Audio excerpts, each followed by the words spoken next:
अस्सलामुअलैकुम दोस्तों सिंध जे उतर वारे इलाइक़े में हिक ख़ूबसूरत ॻोठ हूंदो हो। ॻोठ जे भरिसां हिक वॾी साफ़ ऐं नीरे पाणी वारी नदी वहंदी हुई। उहा नदी तमामु पुरस्रार सम्झी वेंदी हुई। ॻोठ जा वॾा चवंदा हुआ त हू नदी जे अंदरि हिक पुराणो राज़ लिकल आहे जेको सिर्फ़ बहादुर ऐं सचो दिलि वारो माण्हू ई ॻोल्हे सघे थो। उन ॻोठ में हिकु होशियारु ऐं दिलेर छोकिरो रहंदो हो जंहिंजो नालो रहीम हो। रहीम खे झंगलनि में घुमण, पखियुनि खे ॾिसण ऐं पुराणियूं कहाणियूं ॿुधण जो ॾाढो शौक़ु हूंदो हो। जॾहिं बि हू पंहिंजी ॾाॾीअ वटि वेंदो हो त ॾाॾो खेसि पुराणियुनि लोक कहाणियुनि बाबति ॿुधाईंदो हो। हिकु राति जॾहिं चंडु आसमान में पूरो रोशन हो, रहीम पंहिंजे ॾाॾे खां पुछियो, ॾाॾा, माण्हू चवनि था नदी में को राज़ आहे, इहो कहिड़ो राज़ आहे? ॾाॾे मुस्कुराए चयो, पुट, केतिरा ई साल अॻु हिते हिकु दाना बुज़ुर्ग रहंदो हो। माण्हू चवनि था त हिन नदीअ जे अंदरि हिकु लिकियल जाइ ठाही हुई जिते इल्मु, सचाई ऐं हिमत जी आज़माइश थींदी हुई। जेको माण्हू उन्हनि टिन्हीअ में सचो निकिरे उहो वॾो राज़ हासिल करे थो। रहीम जे दिलि में तजसुस जागी पियो। ॿिए ॾींहुं सुबुह रहीम फ़ैसिलो कयो त हू पाण वञी उन राज़ खे ॻोल्हींदो। हुन पंहिंजी नंढड़ी थेलीअ में थोरो खाधो, पाणी ऐं हिकु पुराणो नक्शो रखियो जेको हुनखे पंहिंजे ॾाॾे जे पुराणे संदूक मां मिलियो हो। जॾहिं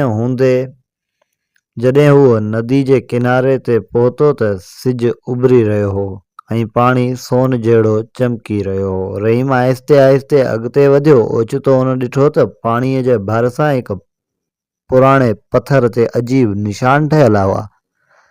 शायदि उहो ई निशान आहे जंहिं बाबति ॾाढो ॿुधाईंदो हो। रहीम सोचियो। हुन पथर खे गौर सां ॾिठो त पासे में हिकु नंढड़ो रस्तो नज़र आयो जेको झंग ॾांहुं वञी रहियो हो। रहीम हुन रस्ते ते हलण लॻो। झंग तमामु ख़ामोश हो। रॻो पखियुनि जा आवाज़ ऐं वणनि जे पननि जी सुरसुराहट ॿुधण में अची रही हुई। ओचितो हुनखे लॻो त को खेसि ॾिसी रहियो आहे। जॾहिं हुन पोइते मोटियो त हुन ॾिठो त हिकु अछो बघड़ परे बीठो आहे, पर उहो बघड़ ख़तरनाक न लॻो बल्कि ॼण कंहिं मुहाफ़िज़ वांगुरु बीठो हुजे। रहीम डिॼण बदिरां नरम आवाज़ में चयो, मां हिते कंहिंखे तकलीफ़ ॾियण आयो आहियां।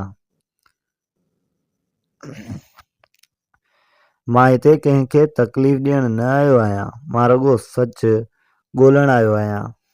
हैरत अंगेज़ तौरु बघड़ आहिस्ते आहिस्ते अॻिते हलियो ऐं पोइ पुठिते ॾिसी ॼण रहीम खे पाण पुठियां अचण जो इशारो कयो। रहीम सम्झी वियो त शायदि उहो हुन जो रहनुमा आहे। कुझु वक़्तु बाद बघड़ रहीम खे हिकु वॾे पहाड़ वटि वठी आयो। उते हिकु नंढड़ी गार हुई जेका वणनि जे पाड़नि में लिकल हुई।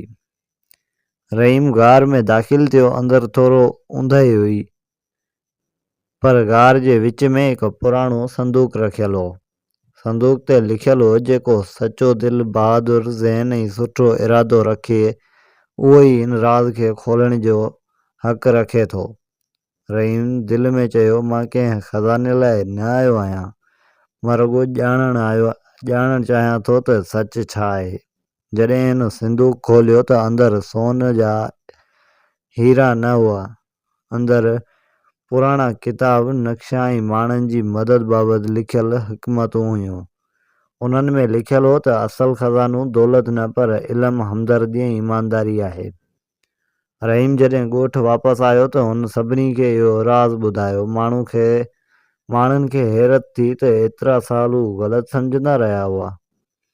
उन ॾींहं खां पोइ नूरपुर ॻोठ में हिकु नंढड़ो इल्मु घरु ठहियो जिते उहे किताब रखिया विया।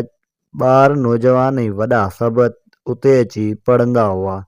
रहीम वॾो थी हिकु दाना इंसान बणियो जेको हमेशह माण्हुनि खे सेखारींदो हो त असल खज़ानो सोन न पर इल्म ऐं सचाई आहे। ऐं चवनि था त अॼु बि जेकॾहिं को बहादुर दिलि वारो माण्हू नदीअ जे किनारे ते वञे थो शायदि खेसि इहो अछो बगड़ नज़र अचे जेको सच ॻोल्हण वारनि जी रहनुमाई कंदो आहे।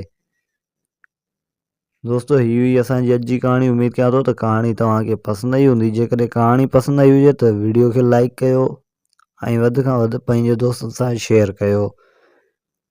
दोस्तों जेकॾहिं चैनल ते नवां आहियो त चैनल खे सब्सक्राइब करणु न विसारना। मिलंदासीं हिकु नई वीडियो सां गॾु। तेसीं ताईं रखो पंहिंजो ख़्यालु। अल्लाह हाफ़िज़।